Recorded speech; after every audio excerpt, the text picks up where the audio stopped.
അല്ല ഇതില് റീജിത്ത് ഒരു ഇൻസിഡന്റ് പറയും സുഹേലിന്റെ പോലീസ് ഡയറിയുടെ ഒരു സർ, അത് സുഹൈല് പ്രത്യേക ഒരു ശൈലിയുണ്ട്. സുഹൈലിന്റേതായ ഒരു സ്പെഷ്യൽ ക്യാരക്ടർ.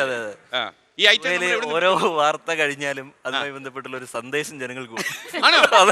ഒരു ഗുണപാഠ കഥയുണ്ട്, ഒരു ഗുണപാഠം അതിനകത്തുണ്ട്. അല്ല, ഓരോ മർഡറിനും ഉണ്ടോ ഓരോ സന്ദേശം? ഇപ്പൊ ഒരു ദിവസം ഈ പോലീസ് ഡയറിക്കിടയില് വലിയ എന്തൊക്കെയോ കയറ്റിയിട്ടുള്ളൊരു പുല്ല് വണ്ടിയോ അങ്ങനെ എന്തോ ആണ്, അത് മറഞ്ഞു.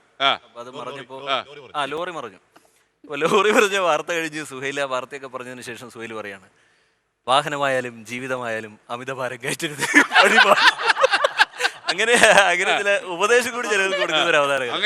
അല്ല, കാശ്മീർ ഒരു ദിവസം പറയാണ്, ഇതിനിപ്പോ ഒരു ഇൻട്രോ പറഞ്ഞ് ജീവിക്കാനും പറ്റാത്ത അവസ്ഥയല്ലോ ഇവനെ കൊണ്ടുവന്ന്. സുഹൈൽ ഈ സന്ദേശം ഇങ്ങനെ എല്ലാ മർഡറിന്റെ അവസാനം കൊടുക്കൂ അതോ?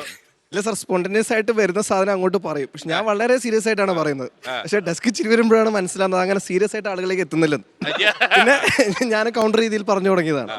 ജീവിതത്തില് ഭാരം കയറ്റരുത് എന്നുള്ളത് പറഞ്ഞു. അത് പറഞ്ഞു. ഇടയ്ക്കിടയ്ക്ക് ചോദിക്കും, ഇത് ഹാഷ്മിക്കാരൊക്കെ നന്നായിട്ടുണ്ടോ?